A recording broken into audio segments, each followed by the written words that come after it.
Alam niyo bang 4 years na itong in the making kong pangarap na tawirin General Nakar to Dingalan or vice versa, Dingalan to General Nakar?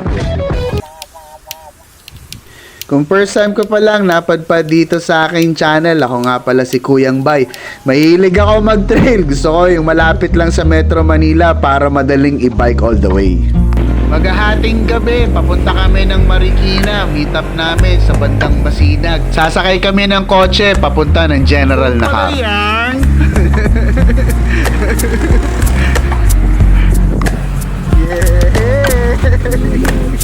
Kailangan kaming tatlo, pero dalawa lang kami muna ngayon. Surprise yung isa mamaya.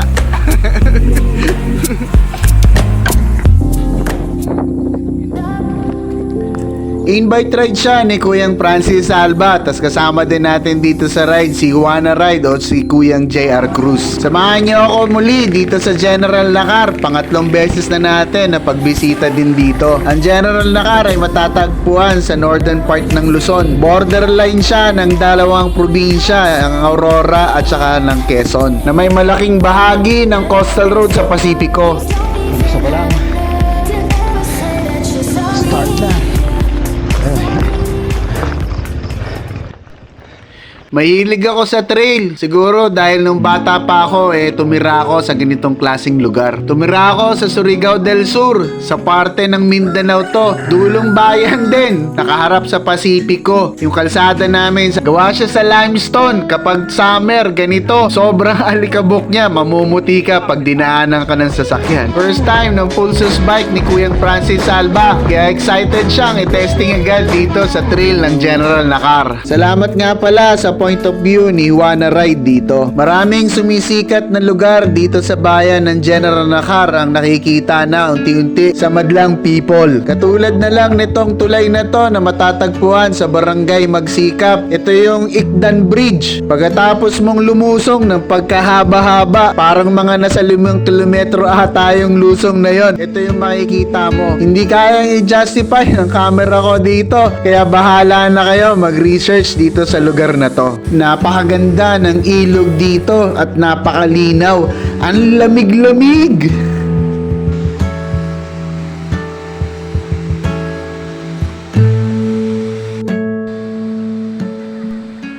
Kapag hindi ko namamalayan at sumosobra ako sa kakaisip, nagiging manhid na ako sa paligid ko. Hindi ko na nalalaman kung bakit ba ganito yung nangyayari at kung ano ba yung tamang reaksyon dapat na gagawin ko. Hindi ko naiisip yung mga kinikilos ko. Sana alam ko kung paano gawing pera itong lahat ng iniisip ko. Maswerte yung mga tao na nagagawa nila na pinagkakakitaan yung mga iniisip nila. Kagaya na lang ng mga vlogger at saka yung mga basketball player. Nakakaingit din kung iisipin na napagkakakitaan yung mga ganitong klaseng libangan. Pero alam ko na hindi ito madali. Kailangan ko maging matyaga. Masaya ako kapag ginagawa ko itong ganitong klaseng bagay. Marami akong nakakalimutan tulad ng pag-iisip pag nandito ako. Kinakaliwan ko yung mga nangyayari sa paligid ko dito. Hindi ko napapansin kung ano man yung mga bumubulong sa likod ng isipan ko na nakapagbabago ng aking damdamin sa araw-araw.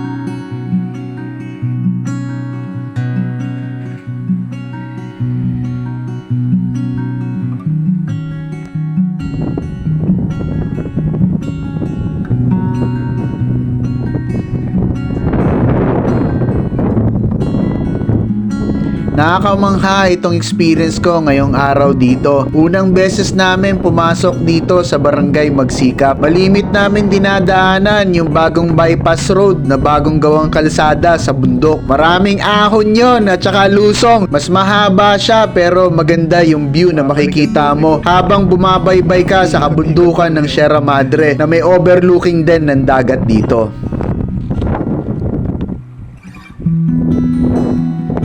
Nagbabanta ang ulan sa mga oras na to. Nakaka-experience kami ng ambon na medyo malakas-lakas. Nagkakataon lang na medyo swerte yung oras namin kasi mukhang nauunahan kami ng ulan ng mga oras na to. Napakasarap nung experience na dumadaan dito sa lugar ng kalsada dito. Hindi pa siya nakasemento. Loose yung gravel niya. Mapuno at malilim. Sa kanang banda makikita mo pasulyap-sulyap ng konti. Natatago ng mga puno yung view ng dagat. Asul ang makikita mo. Malutong ang tunog ng kalsada habang gumugulong yung mga gulong namin dito. Napakasarap sa tenga. Nagkukwentuhan kami ni ni Kuyang Francis Salva dito. Sabi namin parang nakaka-relax ang tunog ng kalsada dito. Pinakikinggan lang namin, tahimik kaming bumabaybay dito. Nabanggit lang namin sa isa't isa kasi nagkakaintindihan kami sa gusto namin dito.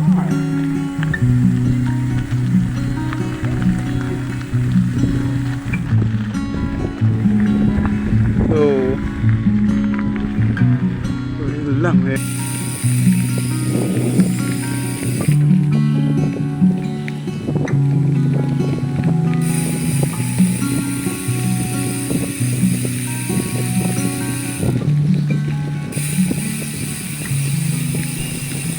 Bakit nga ba gusto kong tawirin tong Dingalan o General Nakar to Dingalan? Wala pang totoong kalsada na bumabaybay simula dito sa General Nakar papunta ng Dingalan. Pag titingnan mo sa Google Map, wala siyang kalsada. Pero pag titingin ka sa mga GPS maps, meron siyang guhit dito. Sa aking pagkakaalam at saka sa istorya nito, Japanese route ito. Ginamit ito nung gera, nung Second World War dito sa Pilipinas. At simula noon, puro mga lokal na lang ang nakakaalam ng totoong daan dito. Marami nang nagbago dito simula nung una akong nagdaan dito.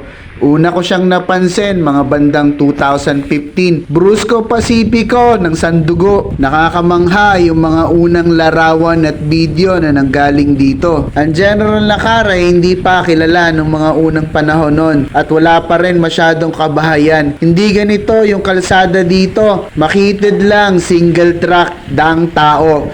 Pwedeng motorsiklo at mga maliliit na apat na gulong na sasakyan. Magiging mahirap ito sa isang ordinaryong turista na gustong dumayo dito sa lugar. Maraming challenges tulad ng mga tindahan na mabibilan mo. Kung sakasakaling masirahan ka rin sa iyong sasakyan, walang makakatulong sa iyo agad-agad dito.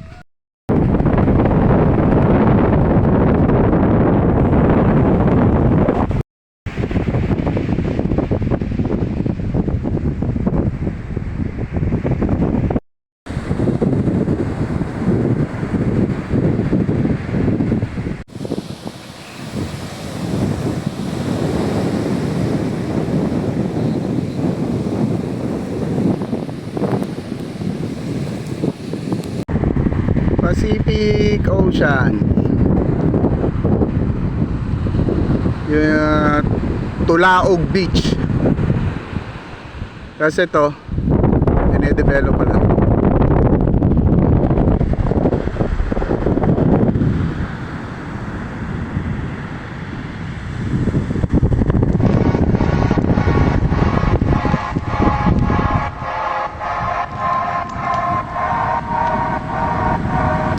Isa akong weekend rider at masasabi kong siguro barely minimum yung aking fitness level. Kaya kung para sa akin lang, hindi ordinaryo itong lugar na to.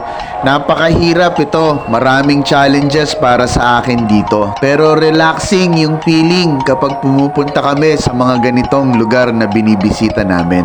Maraming halos ganitong katulad na trail dito malapit sa Quezon City. Sa likod ako ng Payatas, malapit sa Montalban at saka Rodriguez Rizal. Katabi lang din ng San Jose del Monte, Bulacan.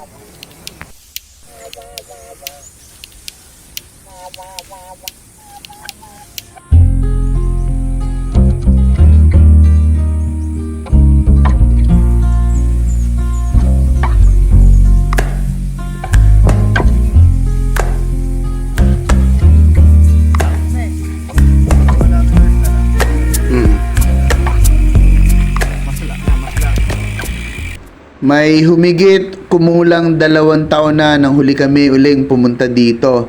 Marami nang nagbago tulad na lang ng laki nitong mga kalsada dito. Unang pagkakataon, nakala namin dito nahuhuli na itong General Lacar.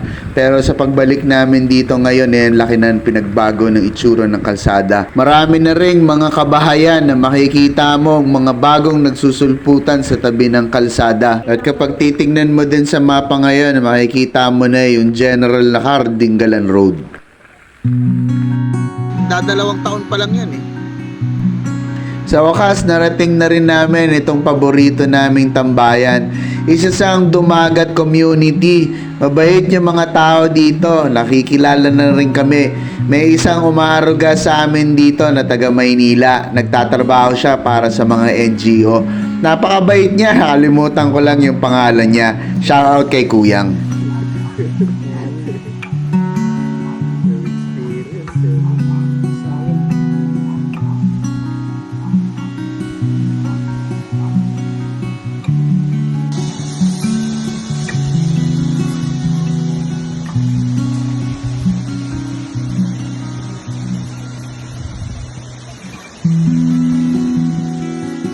Tayo sa tinatawag nilang rig-rig, yung paliguan ng mga katutubo natin dito sa Masla. Sarap tumalon.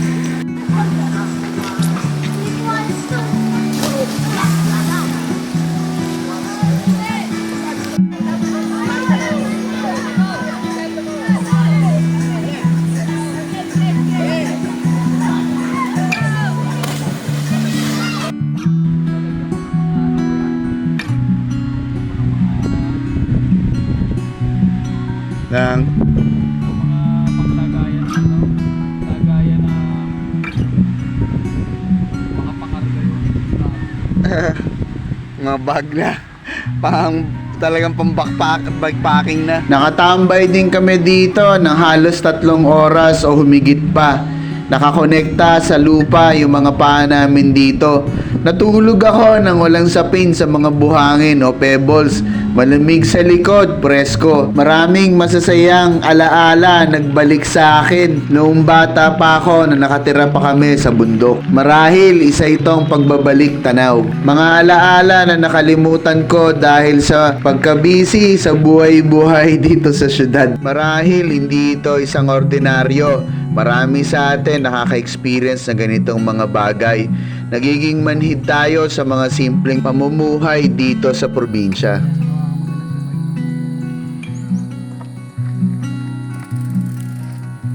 Madaming masarap na pribileyo yung modernong pamumuhay na ginagawa natin dito sa syudad. Hindi natin namamalayan na dumadaan ng panahon. Mabilis gawin lahat ng mga bagay, pero malaki ang kapalit nito. Naging komplikado na rin ang ating mga pamumuhay. Pakahusay ng pagkadesenyo natin na nilalang dito sa balat ng lupa. Mabilis din tayo mag-adjust sa paligid natin. Nung una kaming nagsama-sama papunta sa Barangay Sablang dito, marami kaming kwento.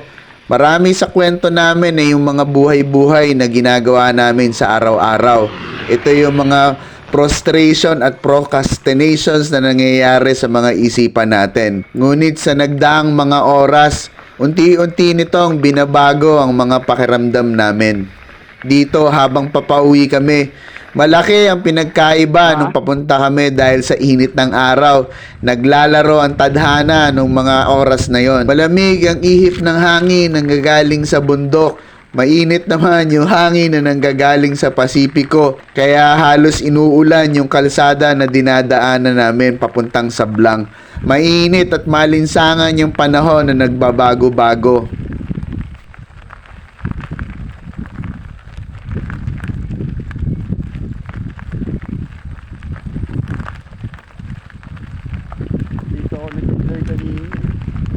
Dito ako nag-enjoy kanina. Pababa tayo dito. Haba to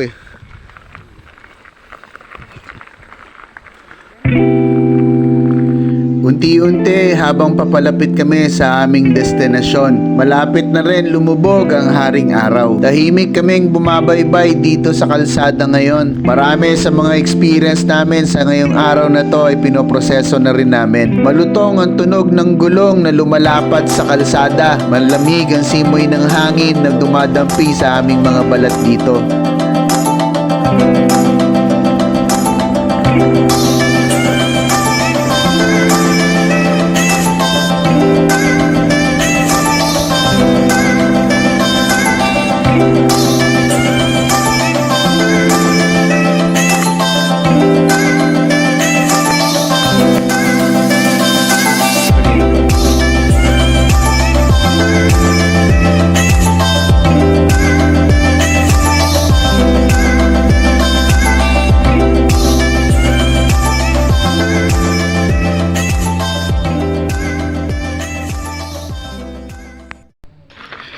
Maraming salamat sa pagsama sa amin dito sa biyahe ngayong araw na to.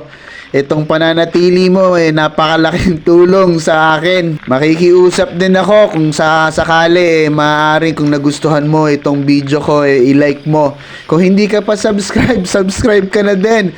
Medyo mahirap itong algorithm ni YouTube. Malaking bagay ito at makakatulong to para maiangat itong video sa aking channel.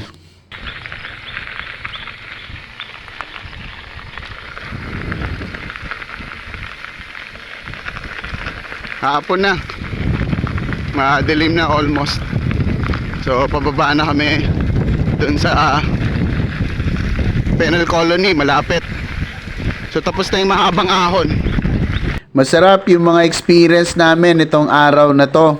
Marami kaming naalala. Ito yung mga bagay o perspektibo na na-experience nila.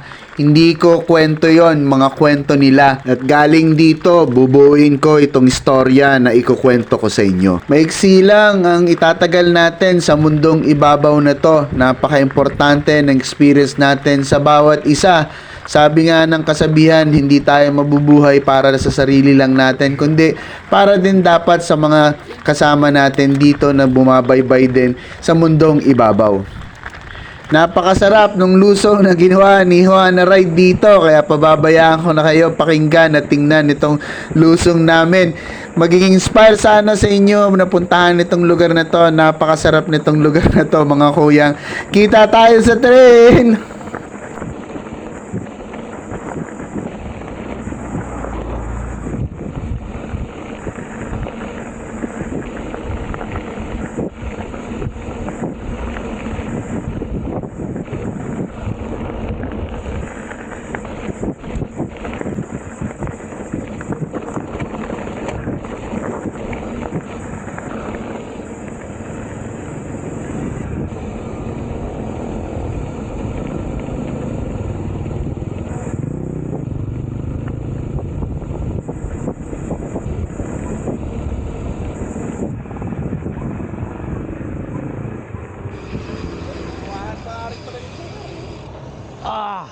Sarap. Kompleto pa kaya yung bearing ko?